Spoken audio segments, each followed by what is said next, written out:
Como eu disse, hoje nós estamos começando oficialmente uma nova série. Uma série onde nós vamos falar um pouquinho mais sobre intimidade, sobre nós caminharmos e nos aprofundarmos mais em Deus, né? Como eu disse já o ano passado, quando você... Tem gente que... Eu nunca fiz mergulho, né? Esse mergulho em alto mar não, no mar. Mas é interessante porque... Pessoas que já fizeram mergulho, você sabe que você olha na superfície do mar e você observa e você não vê nada de diferente. Mas à medida que você vai aprofundando-se, vai mergulhando dentro do mar, você começa a ver um universo enorme de coisas, de situações, de peixes, de flora, que você não tinha na superfície. E você começa a descobrir a riqueza que havia ali, imersa embaixo daquela superfície que você estava. A mesma coisa acontece com a nossa vida com Deus. Você pode adotar e você pode decidir viver uma vida inteira na superfície, ou você pode experimentar cada vez mais, você se aprofundar e experimentar um tipo de relacionamento com Deus que você nunca teve. Através da oração, da adoração, da intimidade com Deus, você vai descobrir, vai descortinar-se para você um universo que Deus reservou para cada um de nós e que muitas vezes nós não tomamos posse disso. Vira para quem está do teu lado e fala: Deus tem muito mais. Deus tem muito mais, né? E hoje eu quero iniciar esta série, amados, falando um pouquinho sobre aquelas coisas que muitas vezes a gente, no meio do dia a dia, no meio da vida, no meio da luta, coisas que nós... nos perturbam, nos incomodam, os problemas da vida, as lutas diárias que nós passamos e de como há um lugar para que nós possamos entrar, para que nós possamos desfrutar de uma paz que o Senhor tem para nós, que excede todo entendimento, né? Na semana passada, a pastora Sônia falou sobre alegria e da diferença entre alegria e felicidade. E ela falava que felicidade é um estado externo da nossa vida. A felicidade está muito condicionada a fatores externos, né? Você sai de férias, você está feliz porque você está de férias, porque você está descansando do teu trabalho, você está feliz porque você está completando aniversário, você está fazendo uma festa. Então, muitas vezes, a felicidade ela está circunscrita e ela está relacionada com o ambiente externo que nós temos. Mas a alegria é algo diferente, né? A pastora Sônia falou semana passada, falou que a alegria faz parte de um estado interno. Você pode estar alegre, mesmo que tudo ao teu redor não lhe dê motivos para isso. E a pastora Sônia falou que essa alegria que nós temos, essa alegria que nós recebemos, ela só pode vir fruto do nosso relacionamento com o Senhor. A pastora Sônia lembrou daquele texto, né, quando Davi fala sobre restaurar a alegria da nossa salvação, né? Hoje nós vimos esse vídeo aqui, vimos quantas pessoas, né, a alegria que elas estavam de poder entregar sua vida para Jesus. E quando nós entendemos que a alegria é algo que só o Senhor pode nos dar, e quando nós experimentamos essa alegria, quando a gente consegue mergulhar em Deus e experimentar essa alegria, que traz uma paz que excede todo entendimento, aí a tua perspectiva de vida muda. Você não está mais condicionado aos fatores externos, mas você está condicionado à presença do Senhor que te supre, que te sustenta em todos os momentos da tua vida. Essa é a situação. Nós vemos, por exemplo, Paulo escrevendo cartas, estando preso. As cartas, por exemplo, de Filipenses, quando você lê, e ele fala sobre: eu aprendi o segredo de viver contente. Ele está escrevendo isso em meio a uma prisão, em meio a um tempo de adversidade na vida dele. Só que ele aprendeu, ele chegou num nível de profundidade com Deus, que ele aprendeu que a alegria dele dele não estava condicionada ao fato de ele estar ou não numa prisão, de ele estar com a idade dele avançada ou não. A alegria dele não estava condicionada com nada disso. A alegria dele estava condicionada com aquilo que o Senhor fazia na vida dele, com a presença do Senhor, com a salvação, com a graça, com o amor que ele recebeu do Senhor dos Senhores, do Rei dos Reis. Esta semana, amados, eu não sei quantos presenciaram uma notícia, né? Ou escutaram uma notícia. Eu fiquei muito chocado de um empresário no Nordeste, acho que em Sergipe. O ministro das Minas e Energias estava dando uma palestra num auditório para vários empresários da região. Estavam presentes o governador de Sergipe, esse ministro das Minas e Energia e vários jornalistas, vários empresários, várias pessoas presentes naquele auditório. Quando a palestra havia acabado de ser iniciada, uma pessoa levantou no meio, ele estava sentado bem na frente, ele levantou, pegou um revólver e deu um tiro na sua cabeça. Não sei quantos viram essa notícia. E ele se suicidou ali na frente de todo mundo. E aí eu estava lendo um pouquinho sobre a história desse homem. Esse homem era um empresário que estava atravessando uma séria crise nas suas empresas. Suas empresas haviam pedido recuperação judicial por uma série de fatores, o fator da economia, um fator de empréstimos que ele havia contraído, né, do aumento dos insumos da sua empresa. E aquele homem tira a vida dele, porque num ato de desespero. E eu fico imaginando qual é o desespero que leva uma pessoa a chegar a um ponto desse. Que desespero leva uma pessoa, né, a fazer um ato tão cruel, e ele ainda faz isso na presença de todas as pessoas, que como para mandar um recado através daquele ato que ele está tomando. E quando eu olhei aquela situação, eu falei assim, puxa vida, talvez esse homem não tenha tido ninguém que tivesse falado de Jesus para a vida dele, que pudesse apresentar para ele uma alegria que não estava condicionada ao momento que ele estava passando. Alguém que apresentasse um Jesus que podia trazer a paz para ele, mesmo quando o ambiente ao seu redor estivesse adverso. Talvez não teve ninguém que apresentou para ele um Jesus que é capaz de remover todo o peso, todo o fardo. Um Jesus que é capaz de aliviar a dor, tirar a dor do nosso coração, o dor da nossa alma. Um Jesus que pode dar descanso àquele que está sobrecarregado, que está carregando um peso sobre a sua vida, além daquilo que ele pode suportar. A palavra de Deus diz lá em Mateus 11, 28... ao versículo 30, você conhece bem esse texto. Ele diz assim: venham a mim todos os que estão cansados e sobrecarregados, e eu vos darei descanso. Repete comigo, descanso. Vinde a mim, o Senhor fala, todos aqueles que estão cansados, que estão sobrecarregados. Jesus está falando assim, vá mais fundo. Vá mais fundo, mergulha mais fundo. Eu quero te dar descanso, você que está sobrecarregado. E eu já ministrei isso outras vezes aqui, amados, baseado nesse texto. Você sabe o que é sobrecarga? Sobrecarga é uma carga que você leva além daquilo que você deveria carregar. Sobrepeso, sobrecarga é um peso extra que você está carregando, que Deus não pediu para você levar na sua vida. E pessoas estão desesperadas, pessoas às vezes tiram suas vidas. Sabe por quê? Porque estão com um peso sobre seus ombros, que elas não conseguem carregar.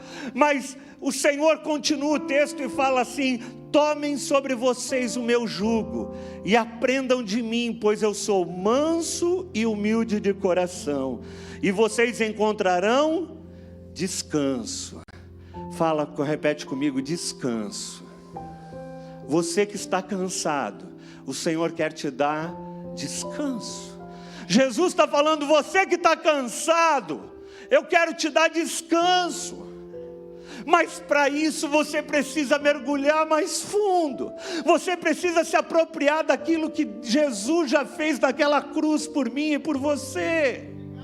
Toma o descanso dele, tira esse peso e fala, Senhor, eu não estou dando conta disso aqui, eu entrego nas tuas mãos.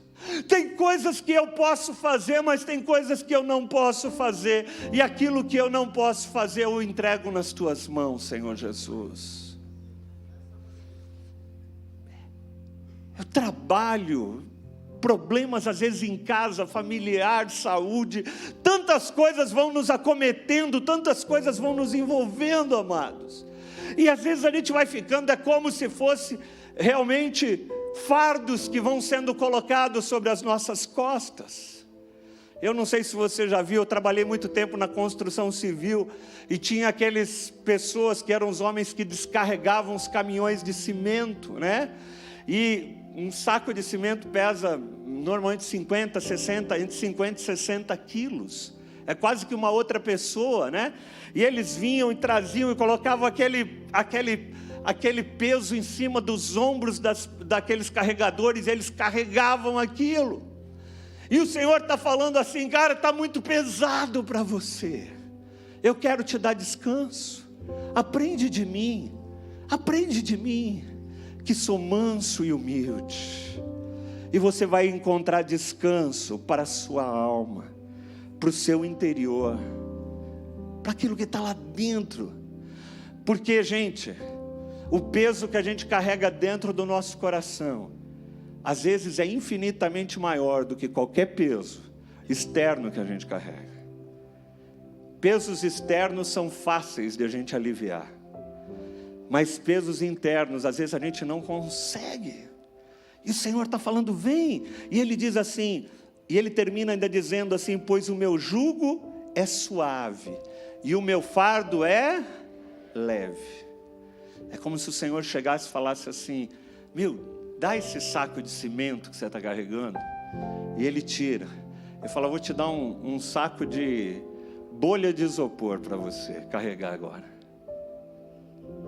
Jesus veio, amados, para nos dar boas novas. Jesus veio para nos dar boa notícia. Falou, você não precisa carregar esse fardo pesado.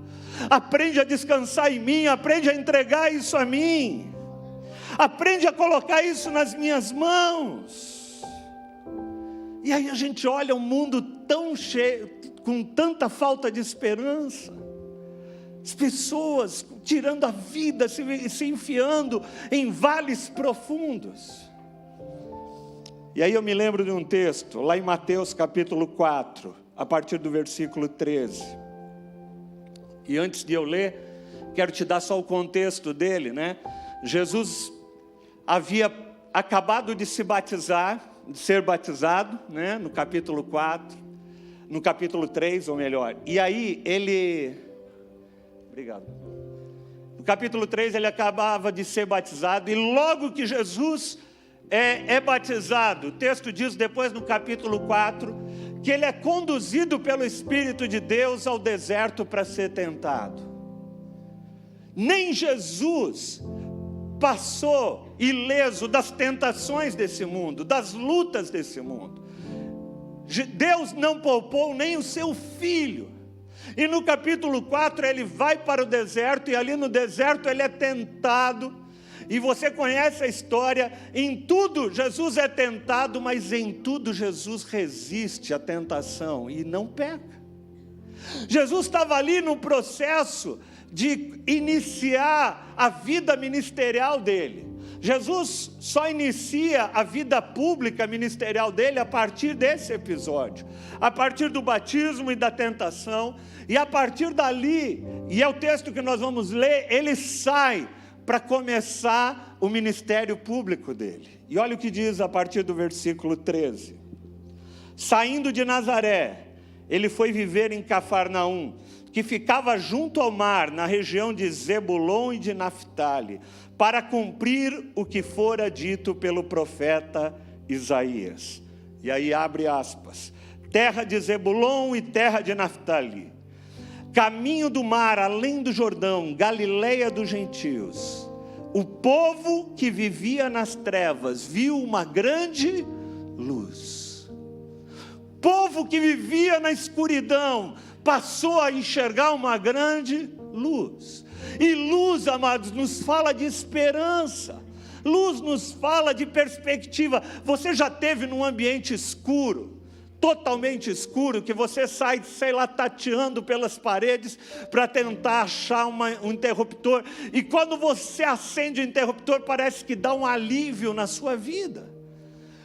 Por quê? Porque as trevas nos oprimem, as trevas nos deprimem, até mesmo do ponto de vista natural.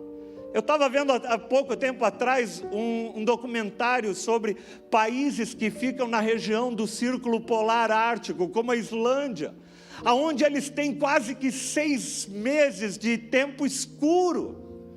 E é uma das regiões onde existe um maior número de pessoas deprimidas, porque a falta de luz parece que traz falta de perspectiva. E o que o Senhor... E o que o autor aqui de Mateus está dizendo, o povo que vivia nas trevas passou a ver uma grande luz. E aí ele continua dizendo, sobre os que viviam na terra da sombra da morte, raiou luz. Assim, Mateus apresenta o início do ministério de Jesus Cristo aqui na terra. Assim Mateus apresenta, ele busca uma referência lá de Isaías capítulo 9, e traz aqui para presente, e fala assim, aquilo que foi profetizado 700 anos pelo profeta Isaías, está sendo inaugurado a partir desse momento. As pessoas que viviam nas trevas, as pessoas que viviam sem esperança, as pessoas que viviam no meio do desalento, agora elas podem experimentar a maravilhosa luz que o Senhor tem para a vida delas. A esperança, a esperança, a esperança para o cansado. Jesus veio apresentar as boas novas, as boas notícias que ele tinha. Ele falou, amado, você não precisa mais carregar o peso que você está carregando, porque eu, Jesus, carreguei todo o peso quando eu fui para aquela cruz. Quando eu fui para aquela cruz, eu levei todo o peso. E o que você precisa agora é aprender a descansar em mim. O que você precisa é estar em mim, em Cristo, e aprender a descansar em mim. Eu gosto muito de uma música antiga que tinha, muito tempo, lá da época do Capela, lá, que diz assim, não tenha sobre ti nenhum cuidado qualquer que seja, pois somente um seria muito para você. E aí ele diz, é meu, somente meu, é Deus falando para ele, é meu, somente meu, todo o trabalho, e o teu trabalho é descansar em mim. Uau! Essa é a mensagem do Evangelho. Não tente resolver as coisas, porque você não é Deus. Aquilo que você pode resolver, resolva. Mas tem coisas que você não vai poder resolver, porque você não é Deus. Então entregue para Deus aquilo que só Deus pode resolver na sua vida. Aprenda a descansar debaixo da poderosa cruz de Jesus Cristo, porque só Ele pode te dar o descanso que você precisa. Só Ele pode te dar luz no meio de um momento de trevas. E quando eu leio esse texto, quando eu vejo o início do ministério de Jesus, não tem como ler esse texto sem lembrar de um outro texto muito conhecido da palavra de Deus, que está lá no Salmo 23. Você conhece o Salmo? O Senhor é o meu pastor, e nada me faltará. Vira e fala para quem está do teu lado, o Senhor é o teu pastor, e nada te faltará. Nada te faltará. Obrigado, Deus. Acho que quando a gente lê isso, a gente devia dar um glória a Deus, uma salva de palmas ao Senhor, falar, obrigado, Senhor. Obrigado, Senhor, porque o Senhor é o meu pastor, e nada me faltará.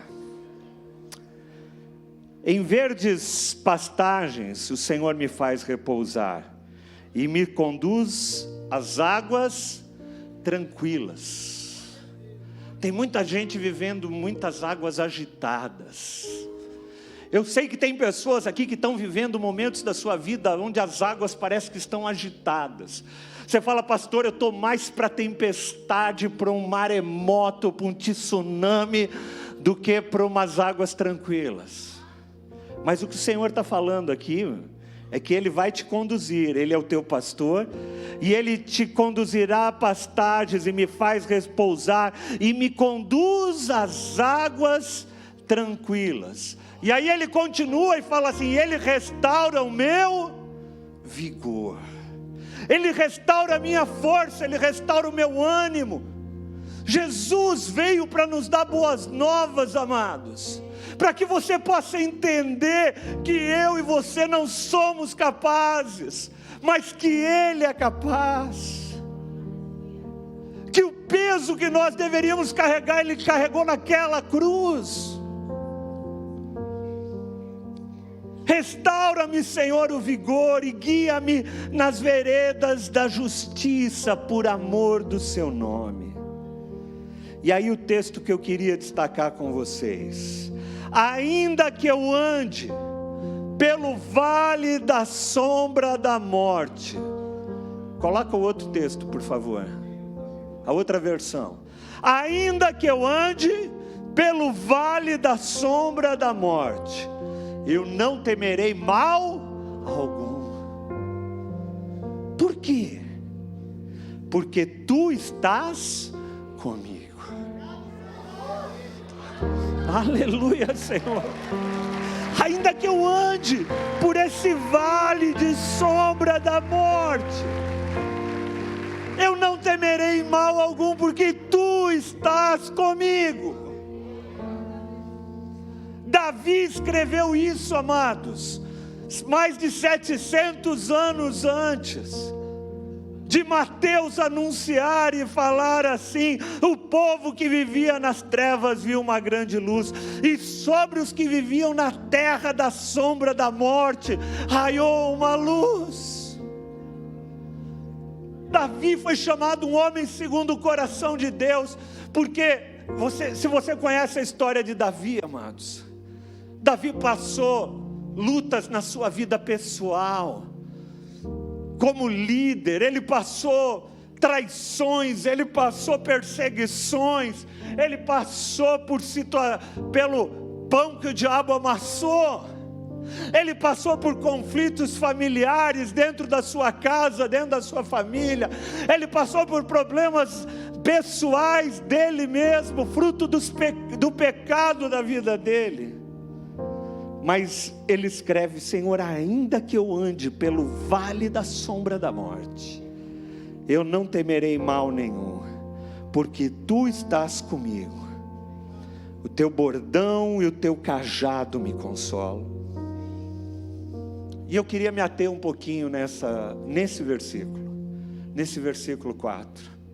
Esse versículo fala sobre vales, sobre o vale da sombra da morte. Existem vários estudos. Quando você vai pesquisar um pouquinho sobre isso, né, diz que Davi provavelmente se referia a um vale que havia no caminho de ida para Jerusalém, um vale profundo, e que as pessoas, onde durante muitos séculos houveram vários ataques, emboscadas naqueles vales, e se criou toda uma superstição, todo um medo sobre as pessoas que passavam por aquele local. Aquele vale era um vale mal assombrado. Essa é uma das possibilidades para esse texto. Mas eu quero me ater às palavras, sem pensar no local geográfico. Eu queria pensar nas palavras que Davi usa aqui nesse local. Quando ele fala de vale, vale, para quem não sabe, é uma região profunda, é um acidente geográfico no meio de uma topografia. Você tem montanhas e você tem vales, e vales, amados, sempre nos falam muito na nossa vida como momentos mais baixos, momentos onde a gente passa de luta, momentos onde as coisas parecem que nem sempre estão indo tudo bem, do jeito que a gente gostaria, do jeito que a gente imaginaria. Vales falam desses momentos. Às vezes a gente vive momentos de montanha, momentos onde a gente parece que tudo está correndo bem na nossa vida. Mas eu queria te dizer uma coisa, o que o salmista está nos ensinando, ele fala, ainda que, eu quero te dizer uma coisa, todos nós já passamos, estamos passando ou iremos passar por vales na nossa vida. Momentos difíceis, momentos de luta, e é o seguinte, amados, não tem atalhos, não tem atalhos. A única forma de você ir de um ponto para outro, às vezes é através dos vales, cruzando os vales. Não tem desvio, todos nós passamos. Vales são inevitáveis e fazem parte do nosso crescimento. E é interessante porque enquanto eu preparava esse estudo, eu fui procurar até no dicionário sinônimos da palavra vale. Sabe qual é um dos sinônimos da palavra vale?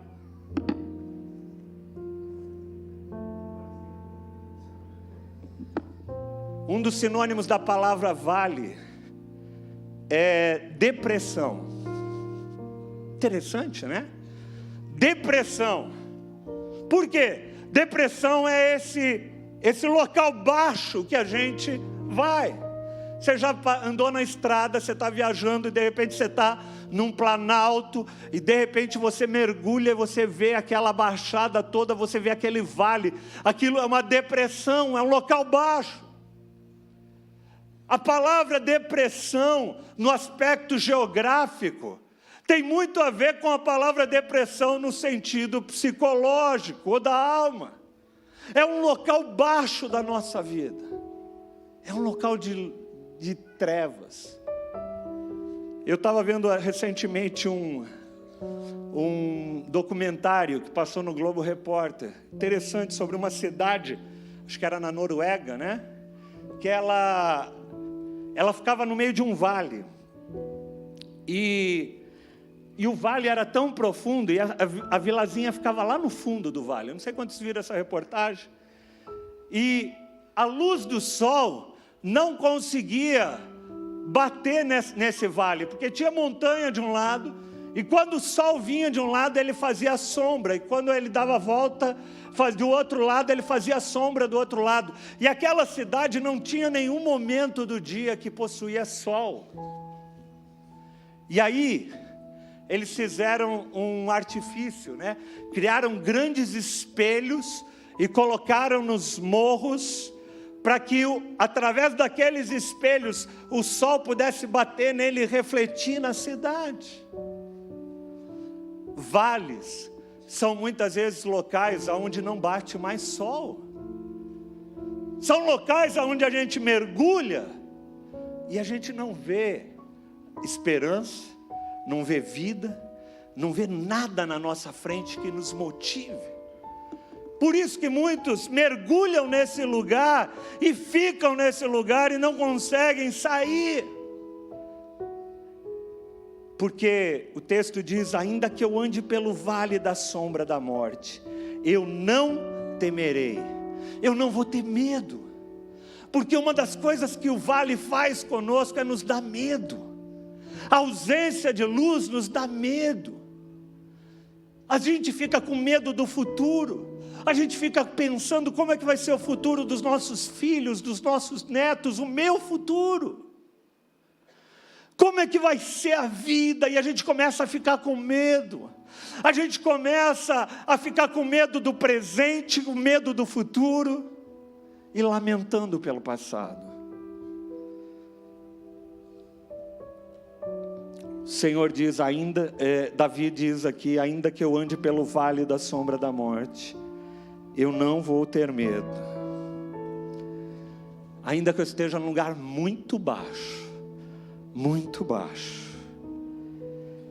eu não vou me deixar tomar pela tristeza, pelo medo. É interessante, amados, porque a Bíblia, ainda essa semana eu falava com uma pessoa sobre isso. Quando eu falo de não ter medo, eu não estou falando da gente, às vezes, não ficar aflito, às vezes de chorar, às vezes de ter um sentimento na nossa vida mesmo, falar, Senhor, está difícil. Eu já falei isso aqui várias vezes, amados, mas eu quero repetir de novo. Você faz um exercício, vai para a tua Bíblia, pega os Salmos, e você vai ver quantos Salmos, e eu te garanto que são mais da metade deles, são classificados como Salmos de lamento. Sabe por que Salmos de lamento? São salmos onde o salmista entra na presença do Senhor, porque ele fala, Senhor, está difícil. Ele rasga o coração dele. Ele fala daquilo que está no coração dele. Tem gente que acha que crente não pode fazer isso. Você pode, porque você tem um Deus que é Pai. Você fala para o Paizinho querido, Senhor, está difícil. Está difícil. Meu coração está apertado. Eu às vezes estou aflito com tudo que está passando. Mas Senhor, eu continuo confiando em Ti, Senhor. Porque eu sei que a Tua vara e o Teu cajado me sustentam. Não tem problema você abrir o teu coração, rasgar o teu coração, falar dos teus sentimentos. Durante muito tempo a igreja teve um discurso triunfalista de que se você estava em Cristo, você não podia sentir aflição, dor. A Bíblia não fala, não se aflija, não chore. O que ela diz é, não tenha medo. Interessante. Você nunca vê Jesus falando, a Bíblia falando, não chore. Mas a Bíblia fala assim, não temas. Vira para quem está do teu lado e fala, não temas. Não tenha medo. E se você não sabe, sabe quantas vezes tem essa expressão na Bíblia? 365 vezes é falada essa expressão, não temas. Uma para cada dia da tua vida. Quando você acordar e tentar, e o inimigo tentar lançar medo no teu coração, você vai ouvir uma voz maior que vai falar assim, não temas, meu filho. Quando eu falo de não temas, eu não estou falando de não chores, de não se aflija. Vales, amados, são inevitáveis. E as sombras, o texto diz que ele passa por um vale de sombra da morte.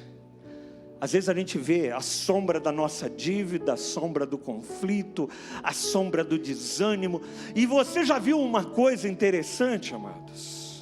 E eu quero te falar sobre 3 coisas importantes sobre as sombras. Primeira delas, eu quero que você guarde isso, sombra não pode te machucar. Amém? Você já viu uma sombra machucando alguém? Você já viu sombras machucando alguém? A sombra de um leão, a sombra disso, a sombra daquilo. Sombras não podem te machucar. O segundo ensinamento que eu quero deixar para você. As sombras, elas são sempre maiores do que a verdadeira fonte dela. Às vezes você olha para aquele problema, você olha para aquela situação, parece um gigante. Eu queria mostrar essa foto aí, dá para mostrar? Olha aí. O cachorro olha para a sombra, parece um leão, meu. Quando ele vai ver é um gatinho. É isso que acontece. Às vezes você olha para a situação, e eu já tive, amados, momentos de passar na minha vida, momentos difíceis, em que eu olhava para a situação e parecia tão complicada de resolver. E Deus foi falando, usando pessoas para ministrar, falou: calma, essa sombra é muito maior do que realmente o problema é. Passa outra imagem. As sombras sempre são maiores do que os nossos problemas. São maiores do que realmente o problema é. Passa a última.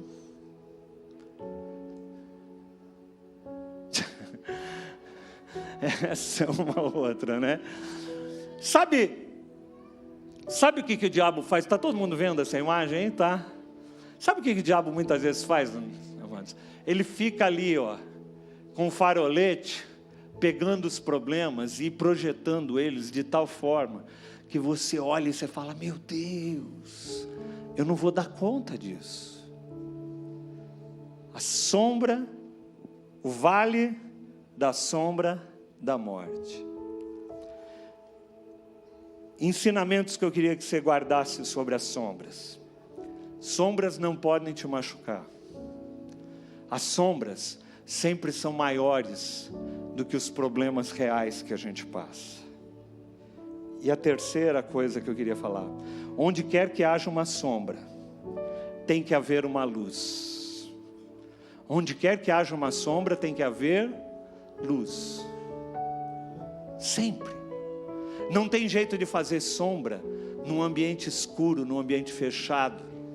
Só pode ter sombra aonde há luz. Então, amados, a chave, quando você está passando por um vale de sombra, sabe qual é? É virar as costas. Se der para segurar um pouquinho as crianças lá, eu agradeço.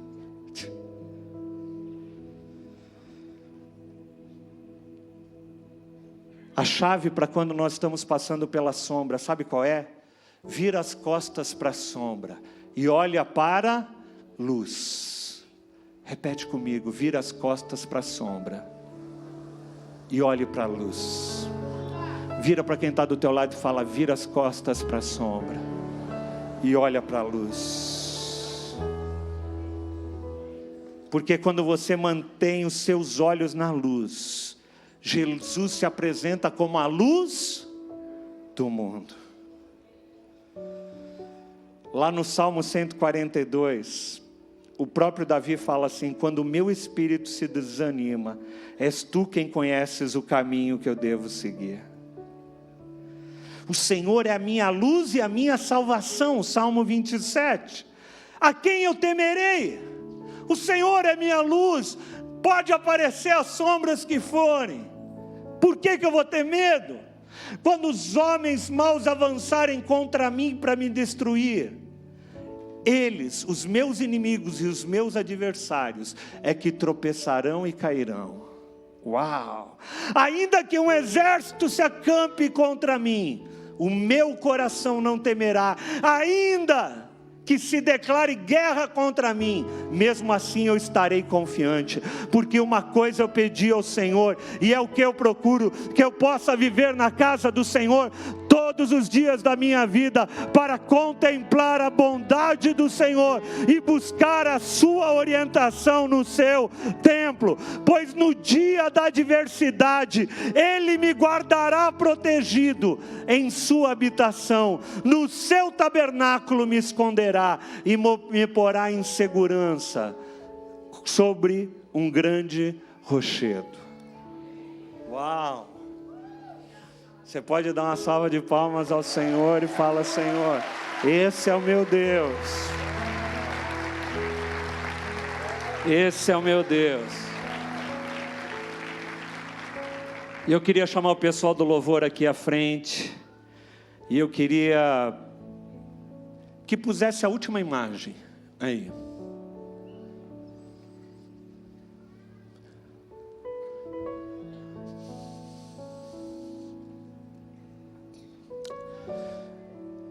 Talvez os dois salmos mais lidos da Bíblia são o Salmo 23 e o Salmo 91. O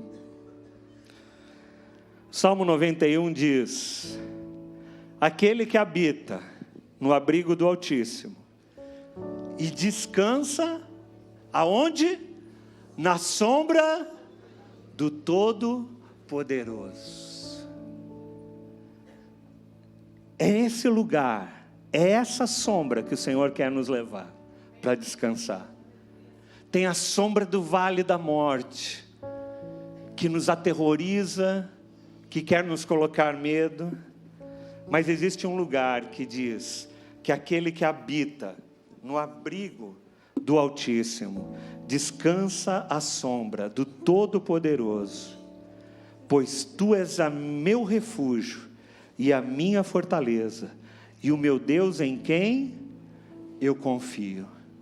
Ele me livra do laço do caçador, do veneno mortal.